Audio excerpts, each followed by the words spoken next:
Hey, love. Welcome to No Matcha, No Mama, the podcast where we pour a little matcha and a whole lot of truth.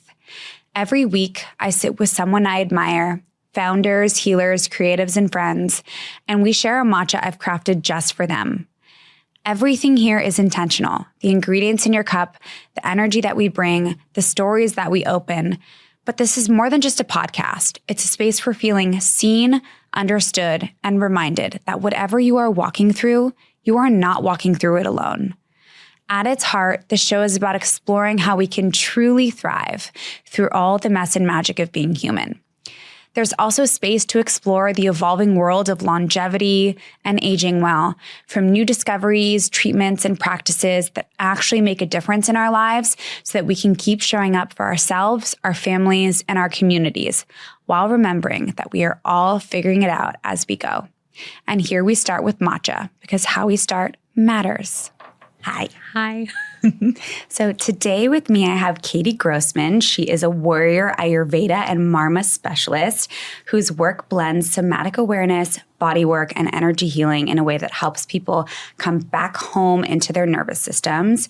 She came into this work through her own healing journey and now supports others through stress, transition, and the deeper layers of what our bodies hold, from hormonal shifts to ancestral patterns to long-stored trauma. And her approach is intuitive, grounded, and incredibly nourishing. And I'm so excited to have this conversation. So let's dive in. So instead of matcha, because I know you don't drink caffeine, I made you a ginger tea. Thank you. Because it's more about the intention than about the matcha for this. And so matcha is my ritual in the morning. So I was wondering, what is it that you do to start your day? Like, what is a non-negotiable for you? Well, I am big into discipline without rigidity. Mm-hmm. And so I like to have something first thing in the morning for my belly, but what it is going to change depending how I feel. Mm-hmm. Sometimes it's a hot water, sometimes it's bone broth, sometimes it's a cacao, sometimes... Ooh, I love cacao. Yeah, that's my one, my caffeine adjacent. Well, because it's not really caffeine, but there is a little bit of a stimulant in it. Yeah. And I do a very ceremonial, and I really... Beautiful. And I love to chant mantra over whatever I make, and I light an incense first thing in the morning and just have a pause and just kind of try to be really ceremonial about how I start the day. I think that's beautiful. Yeah. I wish I could be a little bit more like that. This morning I was literally laying in bed and it was before 6:20 and I was like, I should really get up and meditate in front of my red light. And then 2 minutes later, Roma was awake. And I was like, well, I guess I didn't have time to do that today. Being a mom is the meditation, Mom life is its own meditation. And it's not like I can do the red light with her in the room because you have to wear protective eyeglasses. Yeah. So I don't want to ruin her eyes. Yeah. The first time I turned on the red light, I didn't wear the protective eyewear and I was like, I'm probably going to mess up my vision if I don't do that. Yeah. So, yeah. Yeah. Hold on. I'm just going to move this so that Thank you.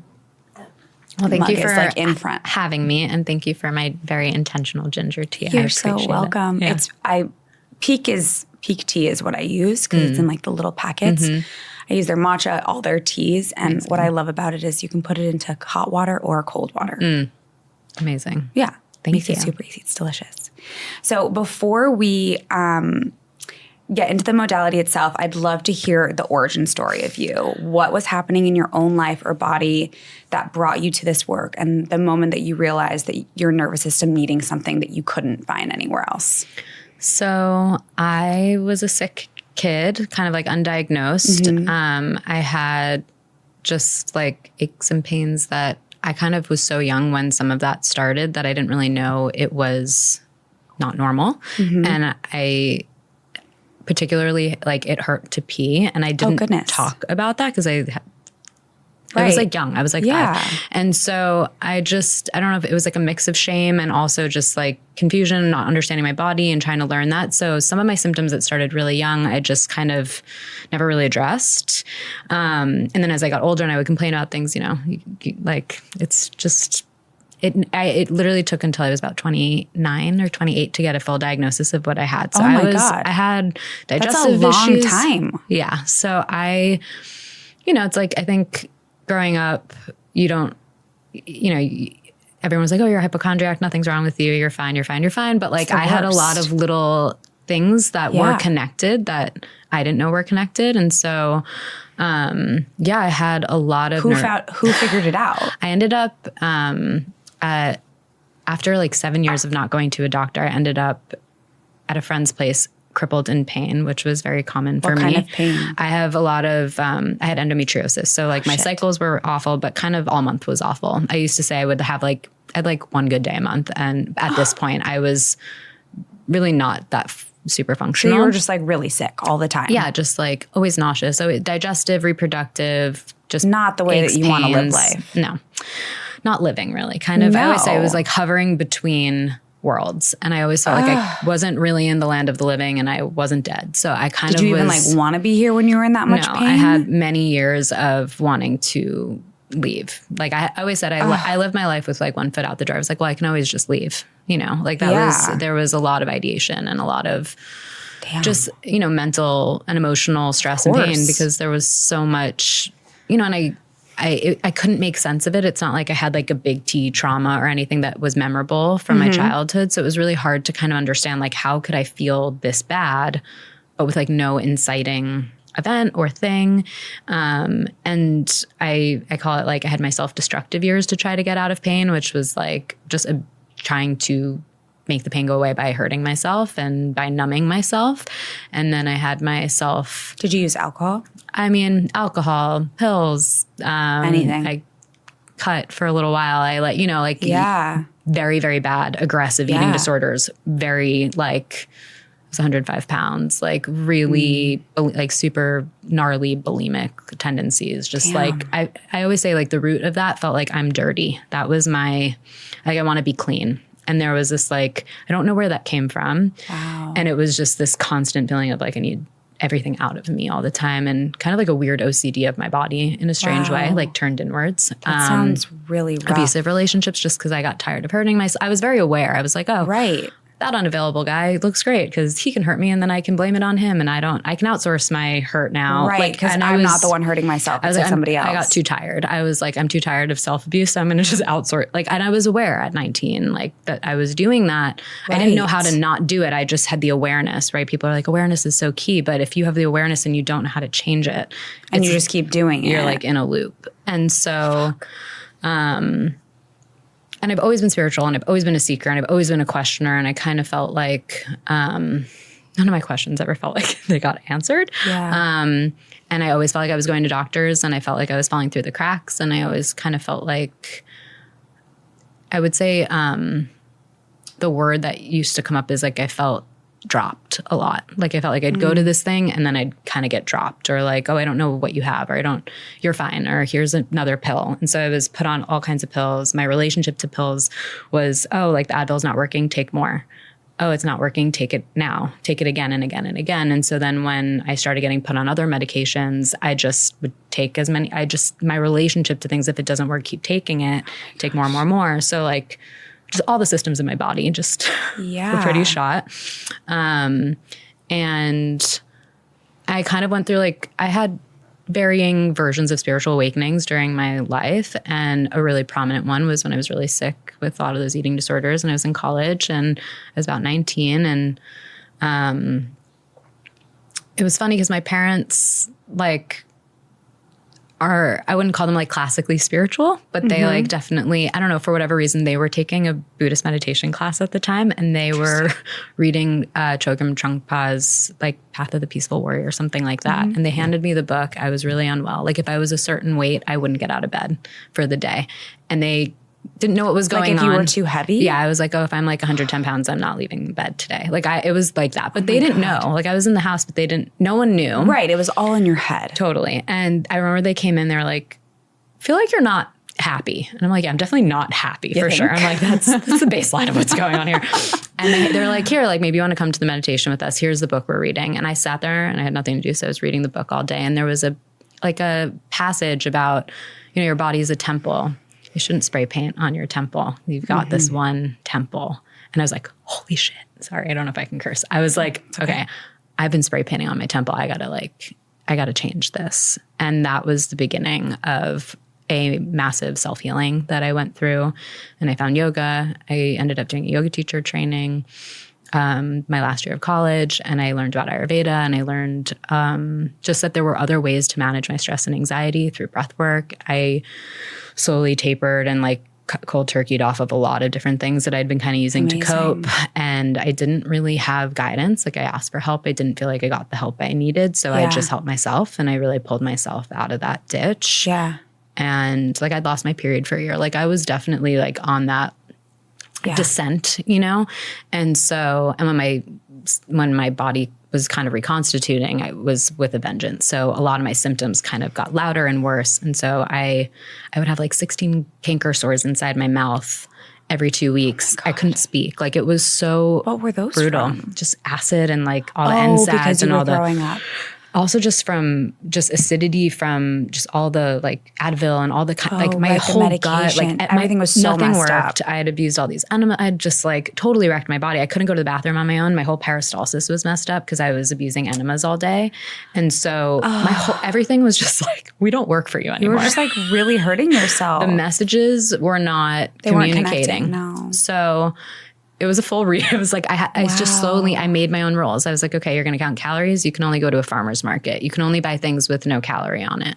You can only eat by yourself mindfully. Like I just basically researched things and just like started, I don't know, it was very obsessive. Yeah. Well, that's what eating disorders are generally. I've had one too. So it's I think a lot of women struggle with one. So it's really challenging. Oh, yeah. And I was like, I've got to figure this out. Yeah. And so the yoga was really, that became the new addiction. And so then I got into many years of like all of the healing things becoming a way to escape my pain. And so even because you were still suffering. Yeah. And so even meeting my mentor and getting into all the work that I still do now was still a form of, I want to escape. I want, right. You want something else to focus on. I want to get out of my body. Right. Oh, I'll breathe. I'll breath work out of my body. I'll journal out of my body. I'll meditate out of my body. Right. And then I'll escape the pain.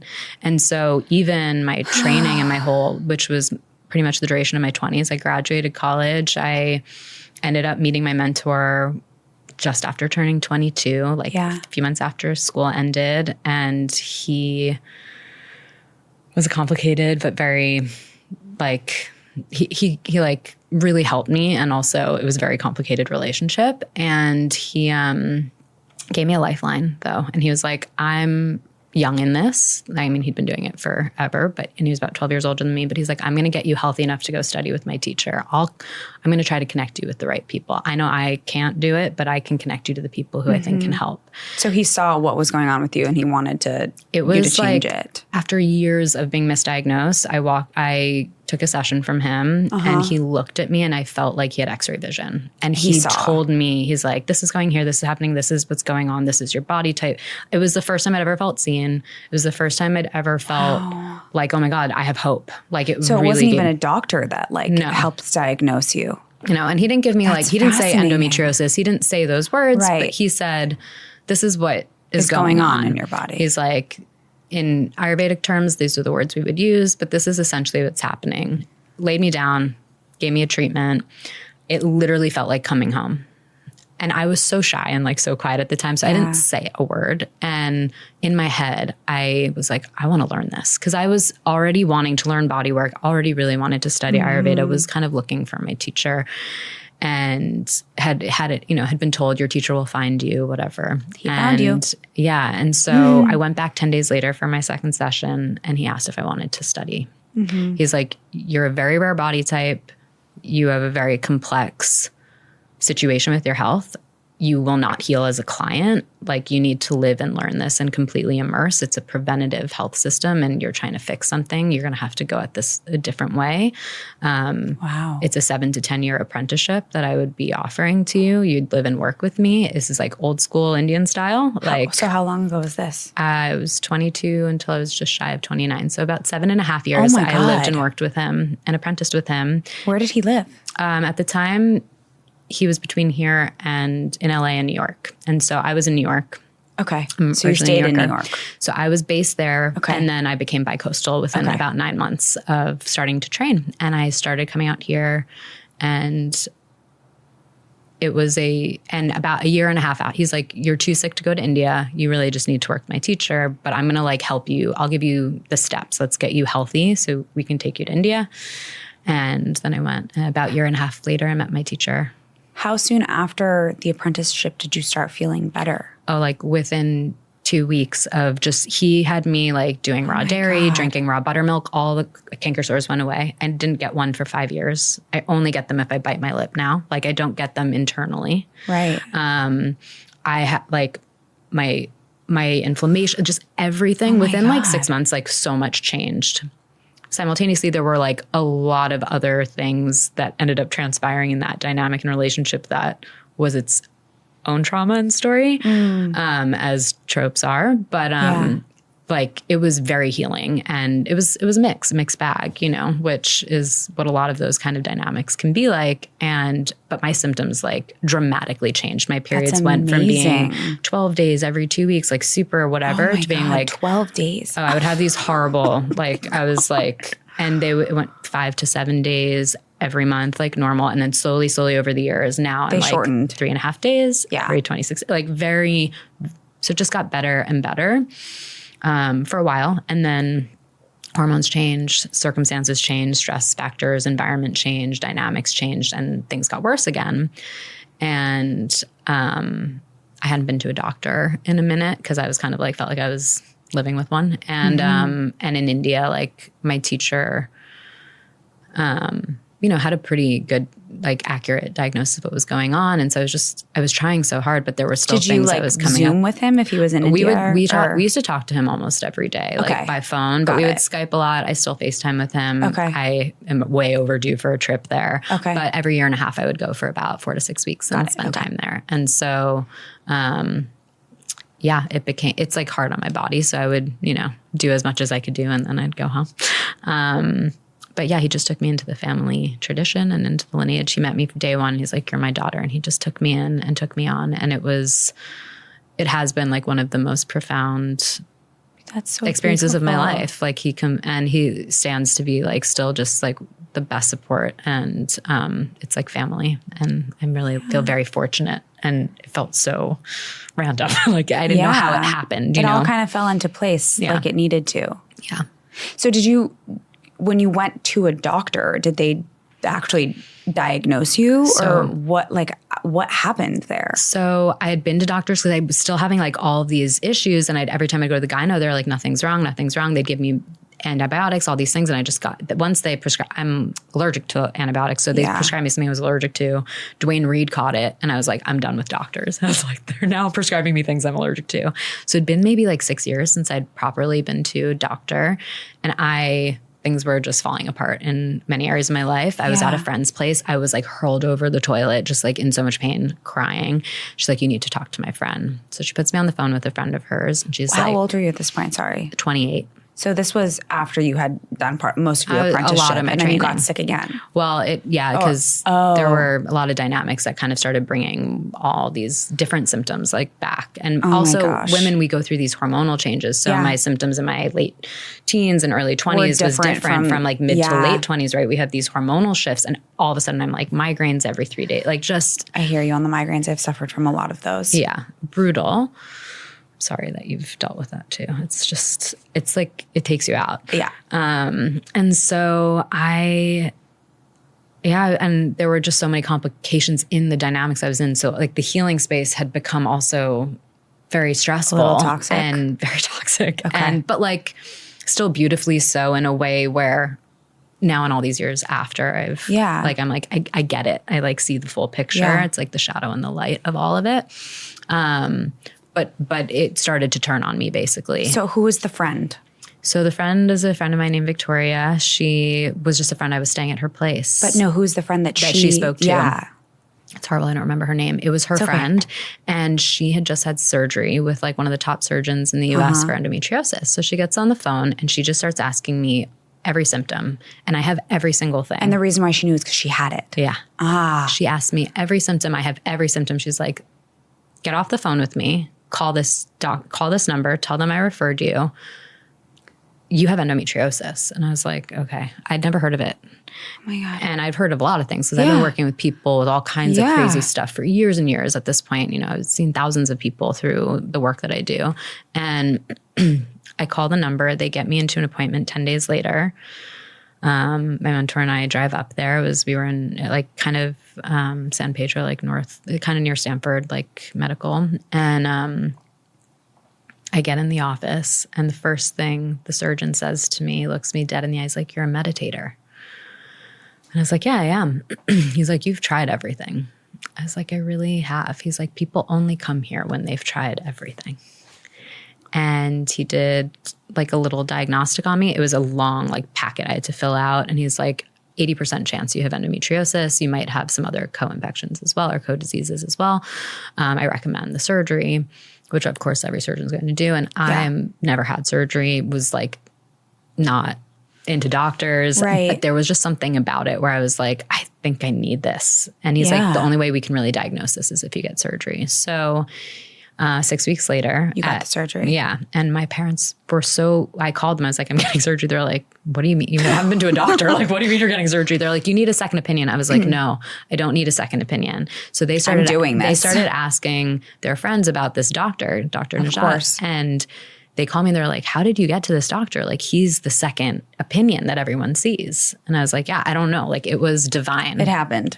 I was like, I got good juju. Like, I don't know. I got in the right place. And worst fear going to surgery is they're going to find nothing for me. It's like after years being told nothing's wrong. You want to know what it is. Totally. At this point. So I get out of the surgery. They're like, "Yeah, you had endo everywhere. We had to take it off." Like, what is endometriosis? Endometriosis is, they don't really totally know, but they basically tell you it's the endometrium, like the tissue. Sometimes it's inside or around the uterus. It's like when you bleed, the endometrium that's kind of clearing out, instead of fully coming out, it kind of goes back up into your body and the cells start to create like a stretchy, it's almost like rubber bandy. I always say it creates the boundaries you're not creating for yourself. And it basically can grow, I think, almost on every organ besides for the spleen. So is it like a bacteria? No, it's like tissue. Fungus? It's like fibrosis. It's like it creates a fibrous tissue, and it connects all your shit together and basically binds things and creates a lot of inflammation. So that's why you were in so much pain. Yeah. Well, and then I ended up also having cysts on both ovaries that were missed, and which actually I think was causing. Did they remove those when they were in cysts, there? Yeah. And then what they do in that surgery is they cauterize all of the endometrial tissue from all the organs. Right. And so these doctors sure that they don't keep going? Yeah. I mean, also just to clear it, so that you're not having, and they basically do everything to preserve and not take organs out.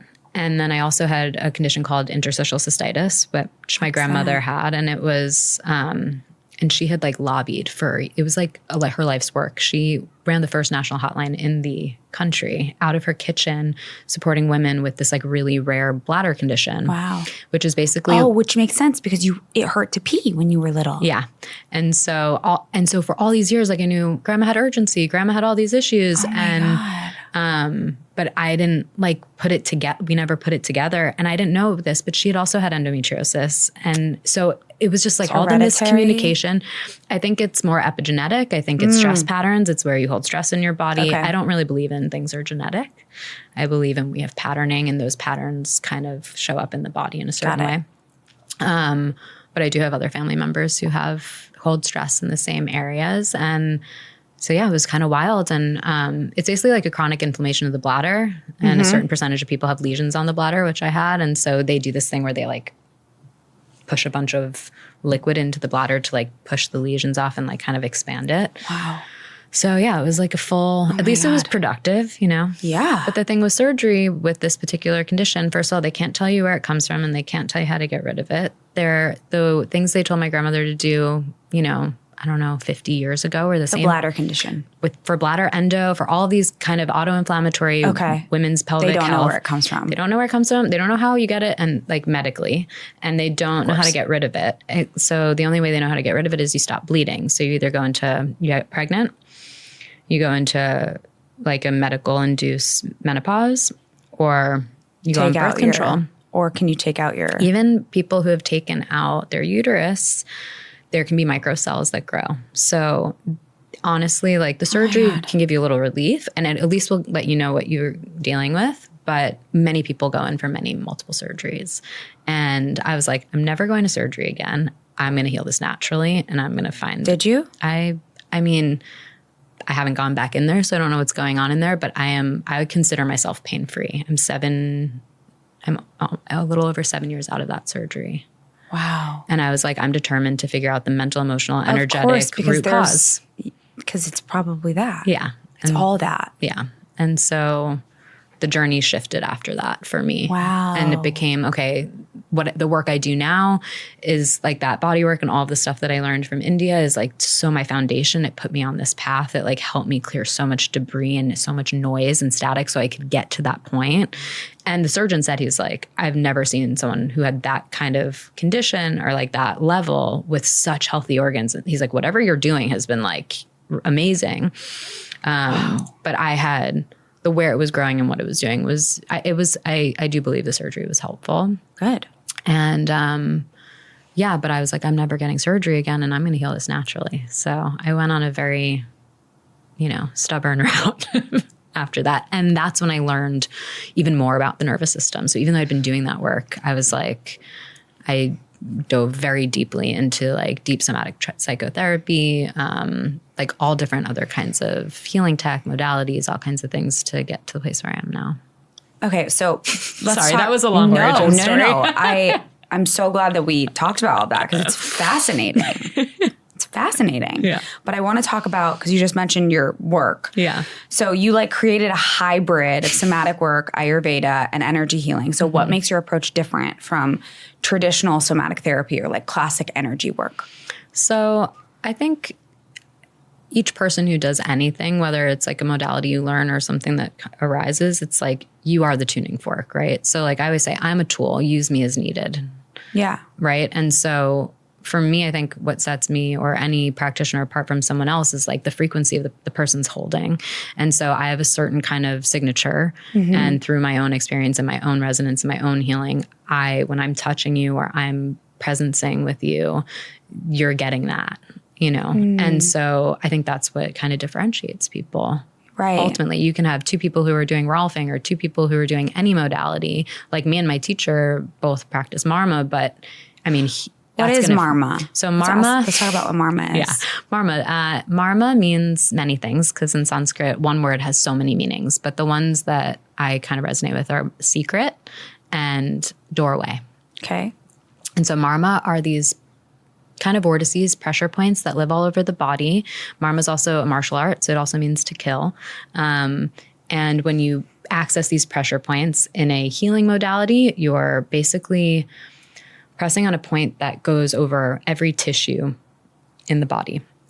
And so they kind of become, like when you press them in a certain sequence, it kind of reboots and supports the nervous system. So it can be used to tonify and make your nervous system present. It can be used to heal and just like detox and get everything kind of moving and shifting out of your system and holding patterns and resetting the nervous system into a parasympathetic dominant state. And as the more like martial science, it would be used to trap air and electricity into the nervous system. So, when you like wake up and your neck is tight because you have like gas trapped and you can't move and it destabilizes.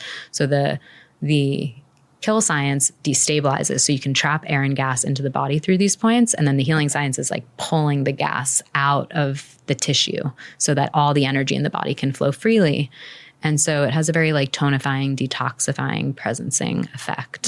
And when you support the nervous system, which is the root system of the body, and you come to a parasympathetic dominant state, the body kind of heals and naturally takes care of itself. So it supports endocrine function and digestion and just all the different systems of the body because you're getting to the root, if that makes sense. Yeah, it does. And so Marma, I studied a particularly like a warrior tradition, like of this family lineage that I studied in India. So that's also niche on its own accord.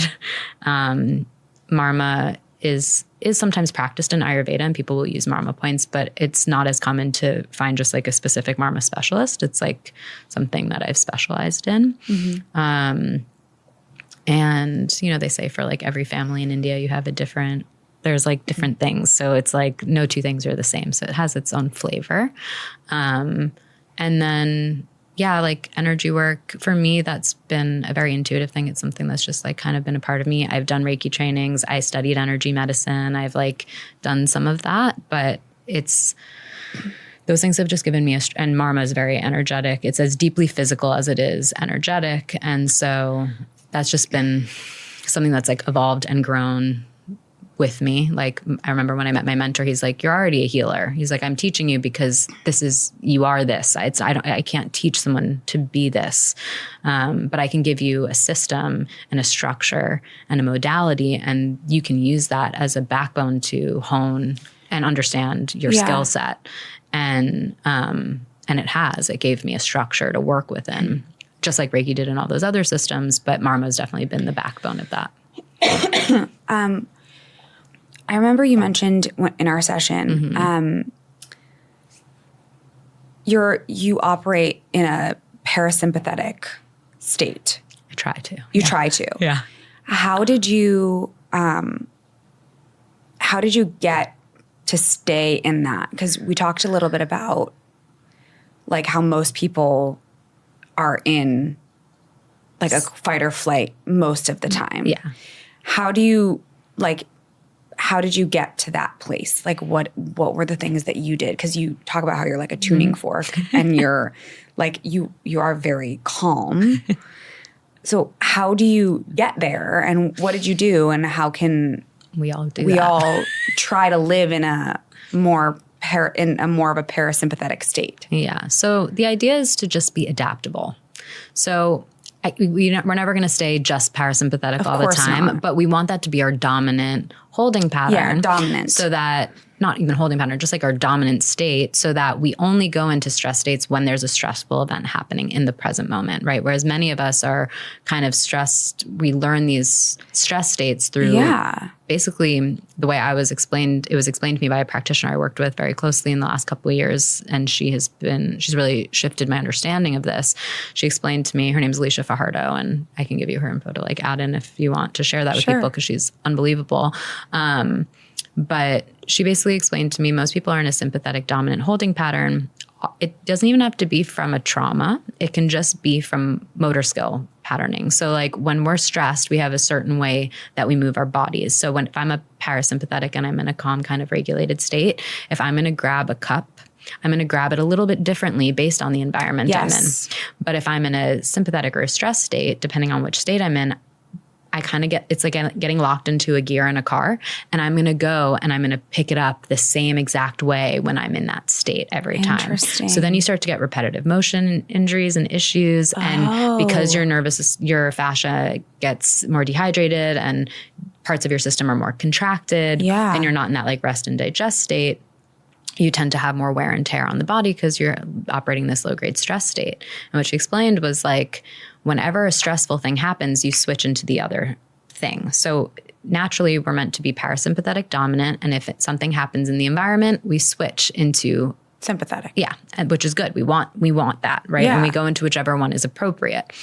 Now, what happens is some people stay, or some people never were parasympathetic dominant to begin with, because the way we learn is through experience. So if we are raised by nervous systems, the people who are caretakers, they're not regulated, and they have their own traumas that have been stuck with them, and they're stuck in a gear, which most people are. Like 80% of the population, probably. I asked her recently, and I thought it was a little more. I was like, I think it's 90. She's like, I think it's 80. It might be. somewhere in there. And so what happens is if a kid is growing up around a nervous system that's in that sympathetic state, they're learning their motor skills from watching us and from being around us and from us attuning to them. So if they can feel whether there's real presence or not. And so they can feel the difference. And so they'll pick up those patterns in their body because that's how they learn how to move. So a lot of us, it doesn't have to be some car accident or some big horrible thing to be this way. It's very little things, right? Yeah. And so what happens is most people are sympathetic. So what happens is when you get stressed, you go into parasympathetic. So then people start getting very addicted to chaotic or stressful situations because it's the only time their nervous system kind of shifts into a more relaxed state. And so it causes a lot of dissonance for people. They can be in patterns and like, why does it feel good? Why does it feel good? And sometimes, I mean, this isn't something she spoke about. This is something I've kind of derived. Oh, so because you're living in a sympathetic place, when something stressful actually happens, you feel more relaxed? You switch into parasympathetic because your nervous system's going to switch gears because it's going to go the other way. Oh my which she would explain to me. God. And then I'm really into Jungian psychology and like all trying to understand, you know, the unconscious. And I was like, Wow. I kind of was starting to play with this idea of like, it doesn't matter how much work you do, right? You meet people all the time who've done all this work on themselves and they talk the talk, but then you watch them in their lives and you're like, they Seem stressed. or they're in the same loop or they're like constantly doing the same thing. I've been one of them and I am always trying to work out of that. And what I realized is if your nervous system is still kind of sympathetic dominant, it doesn't matter how much you know. It's almost like the more you know, the more dissonance happens in your field because consciously you're like, why am I still doing this? But your nervous system is responding in the opposite way. Oh my God. Which is like most people, you know, especially like even in wellness, you see it in all across the board, right? And so you're like, people become so paradoxical and you don't experience coherence. And so I had done so much mental work and my nervous system was like so over here. It was like first grade and 12th grade. And I was like, I gotta bridge the gap if I'm going to be coherent, if I'm going to actually try to feel whole in myself and like be able to really offer something useful to people. And so Alicia's work was amazing. It was very helpful to me. It was like, I would say 3 things that helped me. It was her work. She does something called biomechanics and motor repatterning. And it basically makes you track certain parts of your body while you're repatterning motor skills so that your nervous system your unconscious mind starts to map really where you are in time space. And once it knows that you're safe, it basically can shift into parasympathetic. And she says about after 9 months of like that work, most people can kind of become parasympathetic dominant. Like once a week? I was with her like 2 to 3 times a month for about 9 months. At like the 6-month mark, I was in a lot of shifting. I had a lot going on in my life. So I ended up doing like some of her online stuff instead of working with her one-on-one. By that point, I knew the work well enough that I could do it. And then I kind of came back to it. And it's like always something that's part of my maintenance. Yeah. And I don't need it as often anymore. But her work's amazing. And I'm so excited. I reached out to her, but we haven't quite connected. Well, because she's like offering me like evenings on weekdays. And I'm like, I'm a mom. It's the middle of like dinner. I can't. When it syncs up, it'll sync up eventually. We just haven't yet. But I'm excited. She's profound. And I have amazing homeopaths that I work with that we've spoken about. Homeopathy is like an amazing modality and medicine. They have been instrumental in supporting not just my nervous system, but it's frequency medicine, basically. And when you're given the correct remedy to support your system, it's literally like a magic pill. Like it feels magical. I can't wait for that either. I'm going to do it too.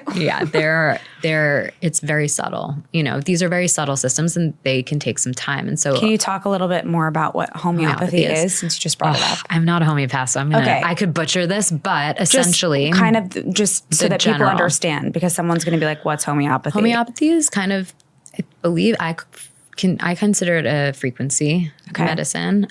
They're kind of the idea is like if you find the right remedy. So for example, there's one common remedy. It's for inflammation from like a bee sting. And the remedy is like bee venom.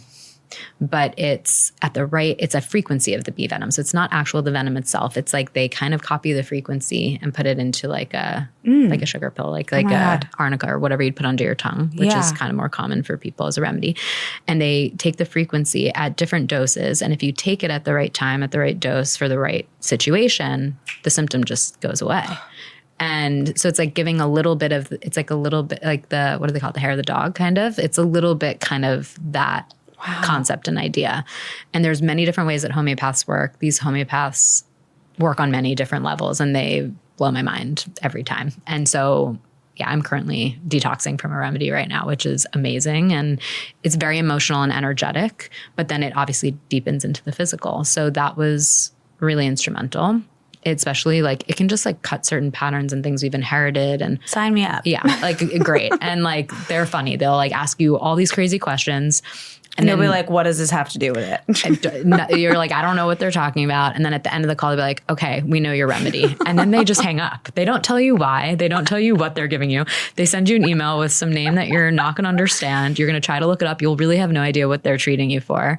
And you just follow it. And it does work. Just trust. It works. Just trust. And then I had an amazing somatic, like trauma somatic psychotherapist. And he really taught me like how to do somatic tracking. And I did that for a couple of years. What's somatic tracking? Somatic tracking is kind of like it's similar to like a body scan in meditation. Okay. So if you're going to like close your eyes and kind of go into your body, say you're feeling stressed out, whatever your stress pattern is, right? So for me, maybe it's like I get this kind of bubbly effervescence in my chest and it kind of spreads outward. Here. Yeah. And so what we do is you would kind of, for me, I close my eyes and I'd go into the feeling. And when you have someone else sit with you in that feeling and you have a co-regulatory experience, then you can eventually over time internalize that and begin to self-regulate and do the tracking on your own. Because you had a nervous system experience. Because the nervous system only knows what it experiences. It doesn't know anything from your brain. It only knows its experience. So if you had like parents that weren't really like, say you like fell off your bike and you came home and your mom was busy and she was cooking and you're like, Mama, and it was whatever, and no one was there, and she's like, go to your room. I can't deal with it right now. Yeah, which is like not on her, but it's just life, you know. And you go to your room and you're like, that becomes kind of embedded in your nervous system, technically as a little T trauma. Wow. Okay, so what's the difference? Sorry, what's the difference between a big T trauma and a little T trauma? Because I wanted to ask earlier. That it's kind of spoken about would be like a big T trauma is like a car accident. Okay, something bigger. Or like and then little T is just like little small T are these things. little like ruptures. These little ruptures that happen all the time, right? We have them all in all kinds of relationships and situations. I fell off my bike. I almost got in an accident, or you know, like whatever. Those little things that don't, but the nervous system's like, whoa. And so what happens is what we really need in those moments is like someone to help us regulate, or just its presence. So it's presence over problem solving. So like, I'll give an example. So like, let's say my son falls and is crying and he comes over to me and he's upset. All I have to really do is just like hold him and say, what do you want Mama to do? Are you okay? Yeah. Like, what do you need? I'm here. Yeah. And you just, what you do is you drop into your nervous system and you get calm. Right. You have to get calm. It's sometimes hard, but like you have to drop do in. it. And they kind of start to pick up that. You become the tuning fork, right, for the child. And they feel that. And as you kind of get internally safe, they start to feel that. And they'll start to kind of naturally relax, right? And you just hold them. And you can once in a while ask, like, do you need anything? And if they just stay quiet, you just stay with them. And then you'll kind of feel when they drop and they kind of relax and they'll kind of get up and they'll start going back out and doing what they need to do. And so when you don't have that, right, when you're like, oh, just go to your room, that little T thing becomes, it sticks in your system. It gets sticky. But is there a way to like, 'cause I'm sure that those things have already happened with my kid. They happen all the time. Right. But is there a way to, and I don't know that we've always dealt with it properly because of stress. And what is proper? I always say ruptures are inevitable. It's the repair that matters. Right. And so it's just, in the moments where you can, you do repair where you can. Yeah. And then we always repair after. And as children get older, they might get stuck on something. Like, right, as your kids get a little older, they'll be more verbal. And they might be like, well, this thing in school. And they just will kind of on a loop. And you just presence with them. And you're like, don't try to fix it. Because when we talked about this, when you try to fix something, it implies unconsciously that something's wrong. Right. And then they think something is wrong with them. And most children who become adults think something's wrong with them. And that just sits in the unconscious, you know, forever until someone addresses it.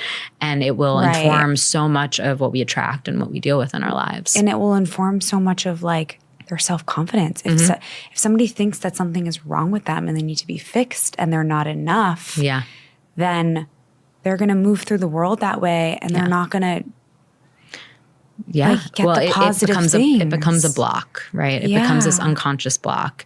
And it stems from someone just being present with you to help you regulate your nervous system. That's nuts. It's very simple. It's so simple.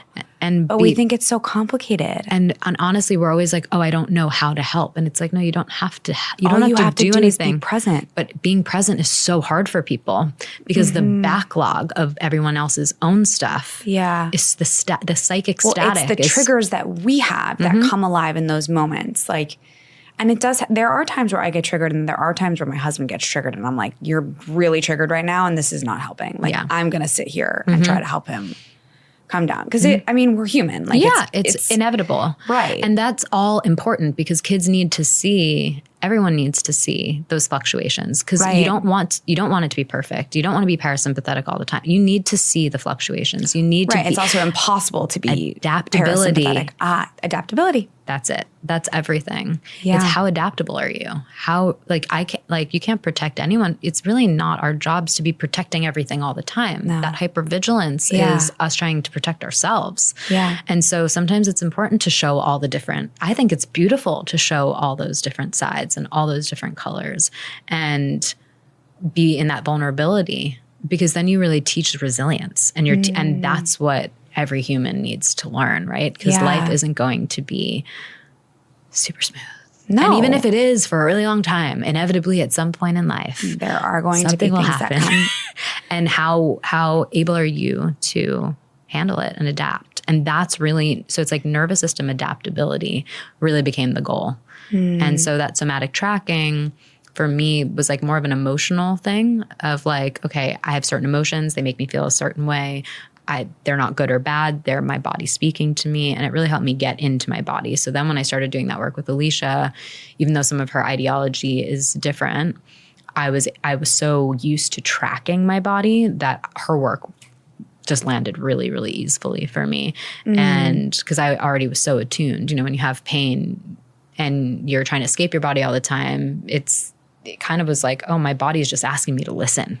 So you had to get back into your body first before you could do that work with her. Well, I don't think there's even a combination. That was my order, and I believe that helped me. Got it. Tremendously. But I've sent people to who've done things. It's like different orders.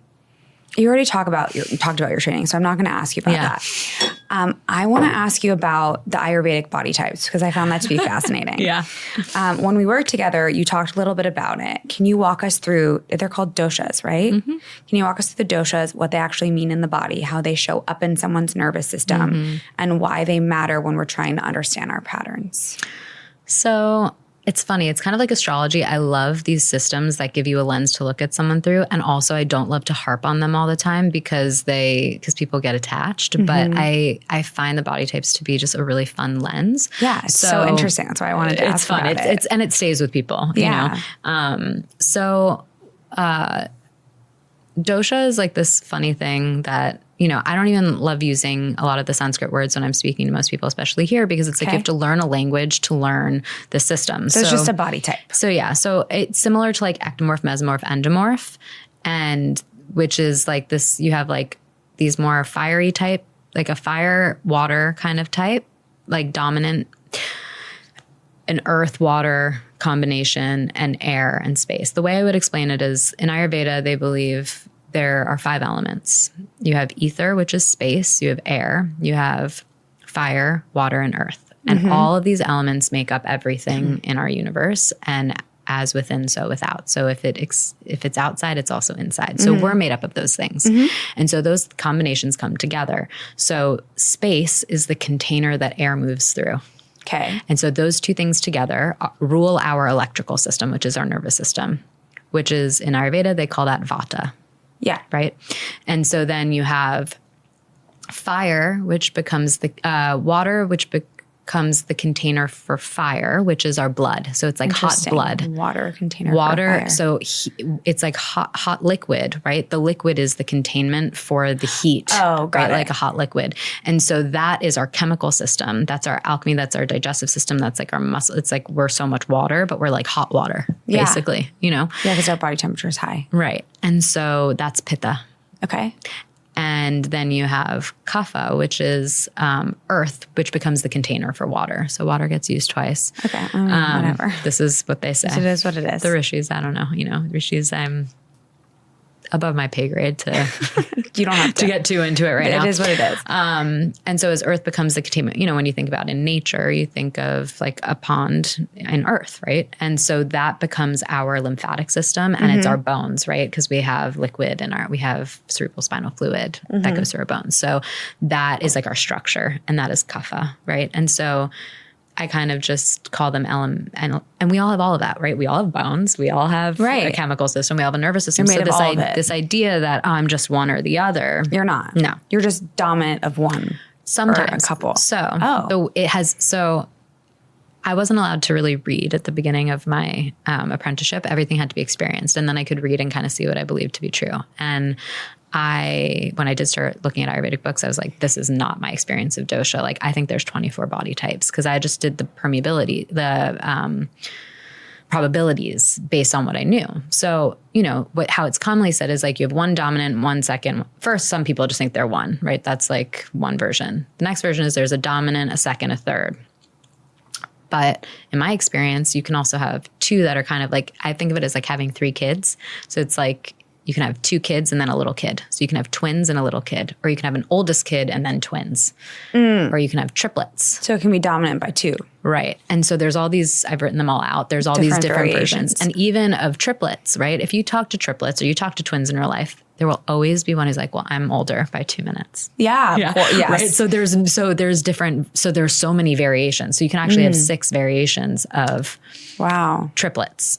And so then this is something me and my mentor like really sat cognizing for a while. So cool. And through seeing so many different people, like this is just how my brain works. I love tracking patterns. And he was really big into like, how do we explain this to people? Why don't we prescribe a wild animal to the different body types? Because animals in nature, if we're trying to help people get back to their nature, how do we help them? Like, I'm not going to be like, oh, look like this celebrity has your body type, because no humans besides tribal humans look healthy. We all are like a little under muscle or two, but you don't see like a lion in nature, like super pumped up and overworked up, or like couch potato lion or like emaciated model lion. They look like beautiful. And every lion of the same species looks the same, right? They have the same bone density and muscle to fat ratio, which is basically what makes up our body types and our dosha. So it's really, bone density determines how much maximum muscle you can have on your body, which determines how hot you get, which is your metabolic rate. And so based on the way that your bones are structured, it can tell us how much heat gets released or how much heat gets stored, and then on the density of the bones. Okay. And so that's how we tell body type, not through tongue diagnosis, not through face, not through hands, because all those things can lie. Because your doshas can be kind of oriented in your body in different ways. Yeah. And so in our system, you go from like the neck to the knees and you look at the bone density and bone structure. And then you take into consideration for women where you are in your hormonal cycle, because that will impact, if you've had a kid or all those things can impact. So you take that into consideration. And then if there's been malnourishment or a history of certain kinds of diseases that would impact bone density, and that can determine the person's innate nature. Yeah. And then most people are never in their nature. We're always fluctuating and changing because that's life. Yeah. And in our system, because it's a warrior system, you would never look at a warrior on the field coming towards you being like, oh, I need to check their pulse to see. Right. Because you can't do that. What their body type is. And I'll know their weaknesses and then I'll hit that organ point. No, it's like you have to be able to see it and like spot figure it out and figure out what their weakness is. Yeah. So if you were, because we talked a little bit about this. Yeah. If you were to tell me just to give an example so that people understand like how it's expressed, what's my body type and what can you tell me? I think we said you were a puma. A puma? Is that what you remember? I think so. Yeah. So you're like so I would say you're like Vata, Pitta dual, but you're Vata twins born first. And so it'd be like that air fire, right? They're like screaming at the same volume at the same time. And then you have your little kids like your kapha. It's like hardest for you to chill. Like for you, a meditation would be easier in movement. So like a Tai Chi or After yoga. You told me that, I did realize, by the way, that it is much easier. Yeah. To focus. Yes. When there's kind of motion. Yes. Or something to focus on. Yes. Just like a voice. Like a guidance or something. Guided meditations are so much easier. It allows for your system to decompress. Whereas like a denser body type will have, can sit more easily, like mine, right? Yeah. I'm Vata Kapha dual dosha but kapha is my second instead of pitta. And so I have like the same percentage of vata as you do. It's why we can kind of go on But and you on. have more earth. But I have earth where you have fire. So where you're like, oh yeah, I can like go and go get it. Yeah. I have this like the Chill. yeah. So it's like my competitors are like really Different. Yeah, and so are yours, but they're all different in different ways. Yeah. And so when you learn those things about your body, you understand like, you know, a little bit more about your nature, because understanding your metabolism and your nature and like your output and your energy levels and how to support that, you can learn how to optimize. You can understand where you go out, or like the signs of when I'm out of balance, this is what it looks like. Is that why my metabolism tends to be like, yeah. go like this? It's like electric and hot.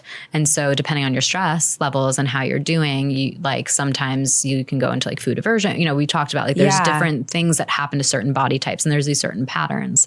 And because I'm a pattern person, I just got obsessed with like I would literally like watch TV shows or be at the airport or wherever I was, and I was like that body type, that I was just everything became. You wanted to figure them all out. Yeah. And I studied like different characters and different archetypes and different things. And I was like, oh, where does body type fall into that? How is it different? How is it the same? And so it's been a study and of the different ages, right? I'll meet like your body type and genetics, right? So I could see a puma from a cold country genetics like yours, or there might be pumas from a warmer country genetics. They're going to have slightly lower bone density, right? So you take all these different things into consideration. So like someone from South America who's similar, who's like the same body types, you could look different because closer to the equator genetics are going to tend to have a little bit lighter bone density and just like a different ratio. Wow. So I just got really obsessive. So there's just like so many different factors. Yeah, a lot of different factors and variations, but it became something that I was like, oh, this is so interesting. Yeah. And it was such a fun study because I also help people with diet and understanding food. And so much of that is connected to your metabolism and the sensitivities and the emotional aspects of food. Having my background and all that I'd been through, it was important for me. That was what drew me to Ayurveda. Was I want to understand my body and how to feed it and like fuel my car the right way. Yeah. And help other people do that too. Yeah. You know, because it's the most intimate thing besides having a child, right? Like, because when you have a child, there's cells that go into your heart from them that never leave you. No, ever. it's wild. It's so crazy. But besides for that, food becomes you. It's you. You know, if yoga is the union of breath with a union of you with your breath, like a union with yourself through breath, then Ayurveda is the union of you and nature through food. Yeah. You know, it is. Yeah. One more question before we do the wrap up questions. Because the conversation just flowed. Sorry. So I didn't. No, it's better that way. Okay. I wanted to ask you, because we spoke about this, I wanted to ask you about the masculine and the feminine.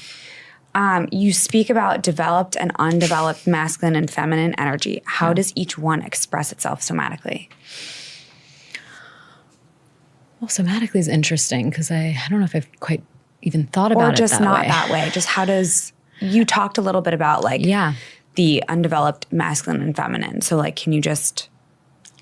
Yeah. And I think they do have a somatic imprint too. I think the way I think about it is, you know, people will call it like, people have a lot of different terms for this. They'll call it toxic or divine or whatever. And I like undeveloped and developed because it feels just lighter.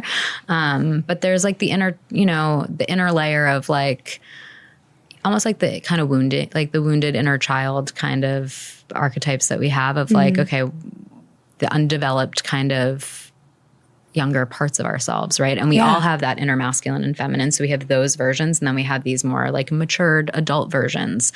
And how do they all interact? And, you know, I would say the difference between like an underdeveloped masculine energy in ourselves is the part that's like, it's control. It's trying to fix everything. It's like the analytical, like very weighing and measuring everything. And it's like, if I can see it, I believe it. I control it. It's like, that's kind of that kind of more undeveloped masculine, right? Because when we're younger, everything's just literal.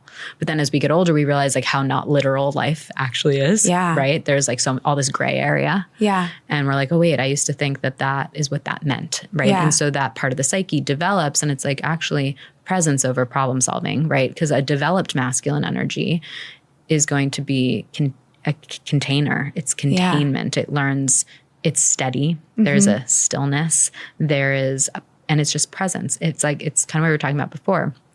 In the Vedic system, like if you have like man and woman, like a partnership and then a child, the man is creating the containment and the presencing for the feminine energy.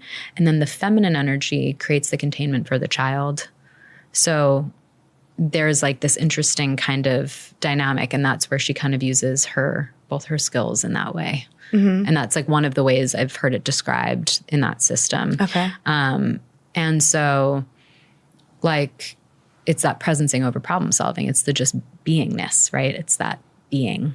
Whereas like for the feminine, there's like this, you kind of have like the chaos, like the wild, chaotic feminine, which is amazing and beautiful. But there's like, when it's wounded, that undeveloped feminine can be, you know, like a little, I think the word victim is hard, but there can be like some of that, like it's almost like no control. It's like kind of just like pure chaos, actually, in a way. Mm-hmm. And it can be deceptive and has like a manipulative kind of nature to it. And then the more developed feminine is like, it's not that it's controlling the chaos. It's like actually embodying the void. It's embodying possibility without it being chaotic. So there's almost a stillness in that. It's like, no, I am the void. Yeah. How does one like develop those more? It's a process of getting to know your unconscious and a process of getting to know yourself. And I think life will present ample opportunity and challenge to get to know yourself better. Like, I believe there's no such thing as getting to know another person. We are here to get to know ourselves. And through relationship, we learn where we end and something else begins. Mm-hmm. And that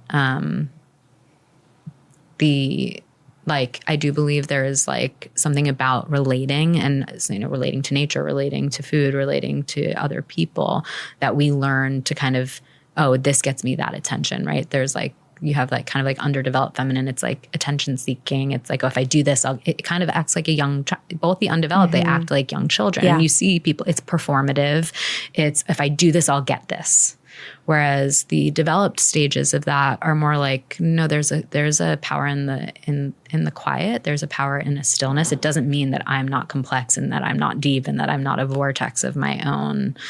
But it's like there's a sense of, I know how to contain this for myself, mm-hmm. you know, and not to spill over, how to kind of just relate in a way that feels, I'm not going to overwhelm. I'm going to be appropriately matching and meeting the circumstance, which is, it's like a dance. And that to me is really like a science of understanding how to be a steward of your own life force and your creative energy. Yeah. You know, and I think it's a consciousness and it's an awareness, but like Jungian psychology is amazing for that. And I think is like a really nice process. There's these books that a mentor of mine, my friend Goldie, I work with her. She does a lot of like Jungian dream work. And she turned me on to these books, He, She, and We. I believe they're by Robert Johnson. And they kind of talk about the mythology around like using Jungian psychology and mythology to understand mm-hmm. how the feminine consciousness kind of develops and how the masculine does. And I find those books are remarkable. And like you could read them a million times. And maybe I should check them out. I'm not a big reader, but when she gives me homework, I do my homework. So I recommend. I wanted to ask you one more question. Yeah. And this is about yourself. Mm-hmm. If you could go back, what's one thing you would tell your younger self? It's safe to be you. Yeah, I think, I don't know. I carry a witch wound a little bit. You know, it's like being in your full power, whatever. But like, yeah, it's safe to be you. That's beautiful. Yeah. I'm going to end with a prayer. Okay. May we carry what we need, release what we don't, and stay open to the magic that is unfolding. Thank you for sipping your tea and sharing your heart with me today. Thank you. Thank you. Thank you for having me. Yeah. Beautiful. Thanks for listening to No Matcha, No Mama. If you loved the episode, share with a friend, leave a review, or come say hi on Instagram. My handle's @Dina De Laurentiis. If you want to connect with my lovely guest, Katie, her Instagram handle is The Key, and I'll link it below. And please don't forget to subscribe to my YouTube and my Spotify if you never want to miss an episode. And remember, thriving takes intention. See you next time.